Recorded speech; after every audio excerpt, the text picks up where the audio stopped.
Now that you've seen the full picture, let's talk about what this means for you, for your future, for your heart.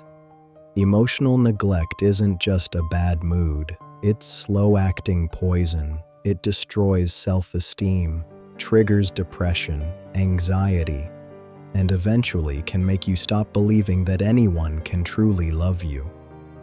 Studies show that chronic loneliness in a relationship is as damaging to your health as smoking 15 cigarettes a day. Your body feels this pain, even if your mind is still trying to convince you everything's fine. But the scariest part, if you have children, they absorb this model and then repeat it in their own relationships later. You're not just saving yourself, you're breaking the chain for the next generation. I want you to hear this clearly. This isn't necessarily someone's evil intention. Most often, your partner grew up in the exact same kind of emotional desert. They're not a monster. They just don't know how. But that doesn't mean you have to endure it. You have the right to emotional closeness, to being seen, heard, valued. And if they're not willing to learn, then the question is no longer about them. It's about you. Are you willing to keep living in this silence? In this first part, we've only just begun. We looked at why this happens and exactly what it looks like, but the most powerful stuff is coming. In part 2, we'll talk about how to start the conversation that can change everything, how to heal your own wounds even if they refuse to change, and how to decide, stay or leave, with love for yourself. And in part 3, we'll go through real stories of people who've been through this. Some saved their relationships, some left and bloomed, and some found real love afterward. You'll see that there is a way out, and it's beautiful. Right now, if this hurts, write one word in the comments. Painful, or I'm ready, or thank you for saying it out loud. I read every single one, and you'll see you're not alone. Thousands of people are going through this with you. If this video touched you, if you finally felt heard, hit like. Share it with someone who's silently suffering in their relationship too. And subscribe. Because the next parts will change your life. You deserve to be seen. You deserve to feel love, not just with words, but with every cell in your body. You deserve not just to be in a relationship, but to be truly alive in one. Thank you for being here with me today. I'm holding you tight, even if no one else is right now. You are not alone. And this is only the beginning. See you in the next part. Hold on. You've got this. Now let's move to the most important part, how to accurately recognize emotional neglect. Because it's sneaky, it doesn't scream, it whispers. And many people live with it for years thinking, this is just how it is. Here are the 12 clearest signs. If at least 5 of them describe your situation, it's time to act. Sign number 1. You feel lonely even when they're right next to you. The loudest alarm bell. You're sitting together on the couch watching a show, and inside, you're screaming from loneliness. This isn't paranoia. This is the absence of emotional connection. Body present, soul absent. Sign number 2. Your feelings are constantly minimized or dismissed. You say, I'm sad because my mom is sick. And you hear, everyone gets sick, or you're being too sensitive. Every single one of those words feels like a slap. So you stop sharing, because it hurts too much to be unheard. Sign number 3. Conversations are only about logistics. Who buys milk? Who picks up the kids? Never about dreams, fears, what truly matters to you both. You've become excellent roommates, but you stopped being soulmates. Sign number 4. You no longer tell them your important news first. Got a promotion. Told a friend. Your best friend heard about your problem before your partner did, because you already know they won't respond the way you need, and that realization kills you.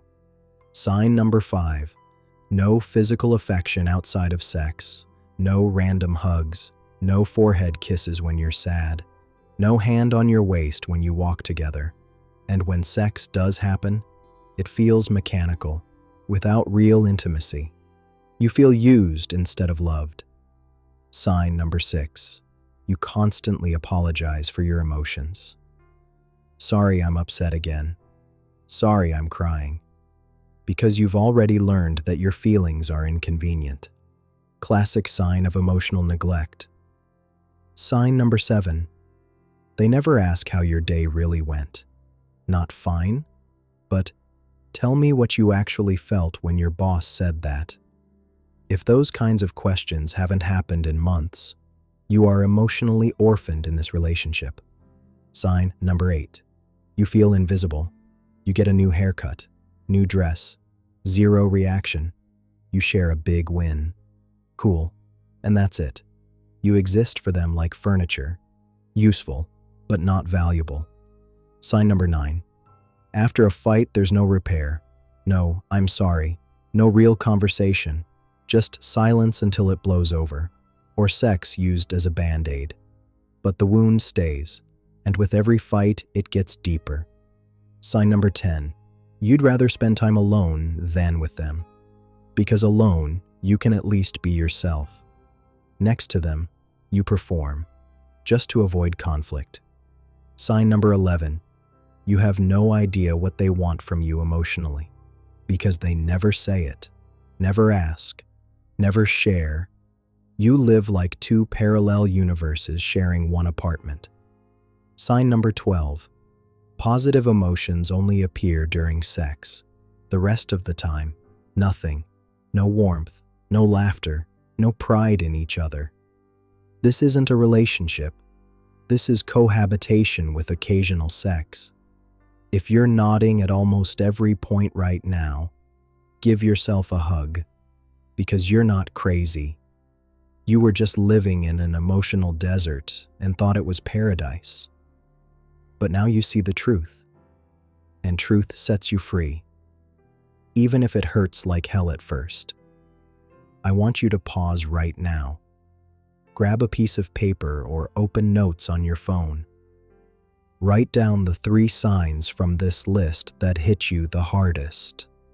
This is your first exercise, your very first step toward taking yourself back. Imagine this right now. You're lying in bed next to the person you love more than anyone else in the world. You can hear their breathing right beside you. The warmth of their body touches your skin. But inside you, emptiness, cold, deep. You want to turn to them.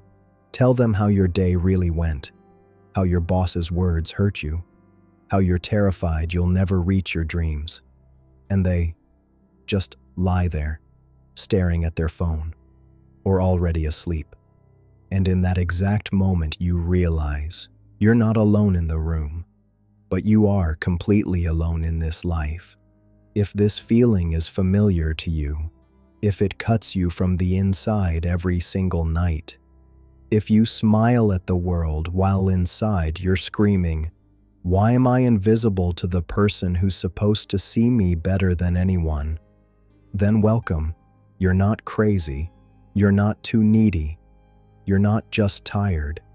You are experiencing emotional neglect in your relationship. And today, in part 1 of our powerful series, Feeling Alone in Your Relationship, we're going to figure out exactly why this happens and how to recognize this silent poison before it destroys everything you hold dear. I know how much this hurts, because thousands of people message me every single day. We've been together for 8 years, but I've never felt more alone. She's right here, but it's like I'm talking to a wall. He says he loves me, but I don't feel even a drop of it. And the worst part, you start doubting yourself. Maybe I'm too sensitive. Maybe I want too much. Maybe this is just what love is. No, real love sees you, hears you, responds to your pain. What you're feeling right now, that's not love. That's survival next to someone who either can't or won't be emotionally present. Stay with me until the end of this part, because by the time you finish watching, you will finally understand what's really happening to you. And if this resonates, hit that like button right now. Write in the comments, "I feel invisible," and make sure to subscribe and turn on notifications, because in part 2, we'll talk about how to start healing. And part 3 is for those who want to either save the relationship or leave with dignity. You are not alone. And today we begin the journey back to feeling alive again. So why does this even happen? How do two people who once couldn't get enough of each other suddenly become strangers, even in the same room? The first and most common reason: childhood wounds we bring into relationships. If your emotions were ignored as a child, if your parents said, "Don't cry, don't make a fuss over nothing, be strong," you grow up into an adult who simply doesn't know how to notice emotions. Not their own, not anyone else's. You're not mean. You're not cold. You were simply never taught how to be emotionally present. And your partner ends up receiving the exact same neglect you once received. The cycle repeats, and no one is really to blame. But the pain is real. The second reason: the stress of modern life, work, kids, bills, social media. We run like hamsters on a wheel. And in that race, we forget the most important thing: the person next to us. You come home exhausted. So does she. Instead of, "How did your day really feel?" you exchange "fine" and "tired." Day after day, month after month. The emotional bond becomes thinner and thinner, like a thread about to snap. You think, "We'll talk later." But later never comes. The third reason: different love languages. You express love through words of affirmation. They show it through acts of service. You crave hugs. They fix your sink. And instead of gratitude, you feel emptiness. Because you don't need sinks fixed. You need soul. When love languages don't match, it feels like you're not loved. Even though, deep down, they do love you. Just not in the way you can actually feel. The fourth reason: fear of vulnerability. Many of us grew up in homes where showing weakness was unsafe. So now in relationships, we put on armor. We don't share fears. We don't talk about pain. We don't ask for help. We think we're protecting ourselves. But really, we're building a wall between us and the person closest to us. And that wall keeps growing, until one day you realize you can no longer reach through it. The fifth reason: when one partner is emotionally unavailable because of depression, unresolved trauma, or simply because they were never taught how to feel. They're physically there, but their soul is somewhere far away. And you're left alone with your emotions. You try to reach them, silence in return, or irritation, or "Come on, you're fine."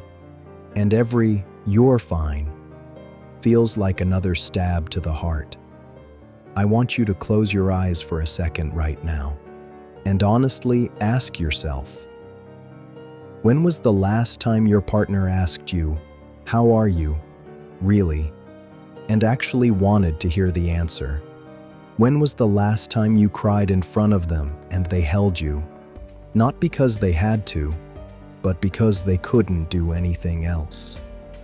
If you can't remember, It's not your fault, but it is a signal, a red, loud, impossible to ignore signal.